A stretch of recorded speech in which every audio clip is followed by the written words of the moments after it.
Who are the speakers? Just give us the names. It's me, David Givens, and Natasha. 6 minutes, you got it. Yes, thank you. My name is Matthew Kogan. I'm an ESL teacher to adults at Evans Community Adult School. And like the substitutes, we're here to talk about job security. We're here to ask for clear guidelines regarding staffing and hiring in the Division of Adult and Career Education. Adult teachers are frustrated that although a third of adult teachers have been laid off recently, the division is still hiring new teachers. To make matters worse, these layoffs and staffing in general are not based on student test scores. They're not based on teacher evaluations because most of the teachers are not tenured and most of the teachers go a career without being evaluated in any systematic way. They're usually not even based on longevity, who gets a job and who's fired. Our teachers feel that all too often these decisions are based merely on the caprice of their school principals, where loyalty to the principals count more than dedication to students. What we need is a system based on accountability and that use the best practices of LAUSD. And we'd like to work collaboratively with LAUSD to make a better system. I'd like to introduce David Given, one of our star teachers. Hi, thank you very much. My name is David Givens, and I'm a 15-year veteran of adult education. I work at both Los Angeles Community Adult School and Los Angeles Technology Center. I'm currently on the tenure list after having been observed by 2 different principals, their assistant principals, and passed both oral and written exams for such.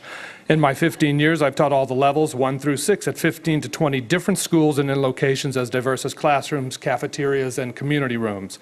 Over 90% of the time, I've taught a split shift. My most recent assignment was to take over a level 6 class that administration said needed a quality teacher to build its numbers.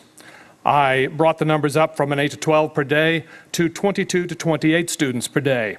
This was done without the benefit of appropriate texts, for which I had to beg. I researched books, student needs, built a curriculum, took a 16-hour class through the LAUSD Transition Academy in order to learn even more skills for teaching this level, and then was transferred to another site and another level. Why? No reason given. This makes the 5th time I've been moved to a different site, and I've had my level of instruction changed no fewer than 10 times. I've never been asked which level I would like to teach or which site I would like to work at. All level and site changes were to satisfy the needs of administrations. I've even had the experience of showing up on day 1 prepared to teach one level and been told I'd be teaching something different. Apparently schedules are a secret. Through all of this, I've dedicated myself to the betterment of my students and in return hope to receive tenure and thus some measure of job security for my efforts. Instead, my hours were reduced over the summer in spite of other less experienced teachers receiving more hours, and my night class was cut in spite of my having similar numbers to another teacher and more longevity than this teacher.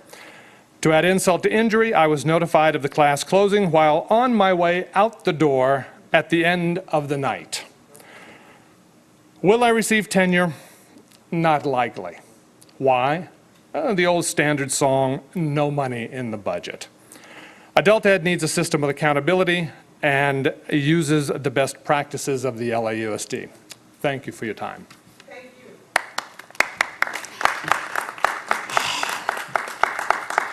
Hello, my name is Natasha Urias, and I am the UTLA chapter chair at the Los Angeles Technology Center. And first off, I want to thank the board for your continuing support of adult education, and to thank you so much. You saved our branch. I don't know if you remember a couple months ago on 6th and Catalina, you saved it. Thank you so much, the students, the teachers. We are so appreciative. You know, I just want to say, I wish I could say that David's case were an anomaly in adult education, but it's not. I get phone calls, emails from teachers all the time, and we understand that these are difficult times. I understand it myself. I said, okay, I'll accept the furlough days, I'll tighten my belt because we are all in this together. And then I saw the organizational chart for my school. And I realized that we aren't all in this together. 26 teachers have lost hours at my school because of budget cuts since July 2009. Since July 2009, 14 new teachers were hired. 24 lost hours, 14 new teachers. 6 of the new hirees have preliminary credentials. 5 don't work in a classroom. I am a tenured teacher at 30 hours, and I was cut this summer to 20 hours a week. And I said to myself, okay, budget cuts, I get it. Until I saw 17 other teachers had more than 20 hours a week this summer. 12 of them started teaching after I did, and only 1 of them was tenured about 2 months ago, I think. But I am one of the lucky ones, and I realize that. I mean, the truth is, some of our teachers don't even know they're being laid off. Because staffing is done in secret, we're given the schedule on the last day. I found 3 teachers who weren't on the schedule. I tracked them down, and the 1 teacher didn't even know that she was being laid off. Is it about teaching? Well, as Matthew said, most of our teachers aren't observed. They're afraid. And the fact that David or any other teacher can dedicate himself for 15 years and then have his hours cut and given to a new teacher is wrong, budget cuts or not. Oh, good. Thank you very much. Thank you very much.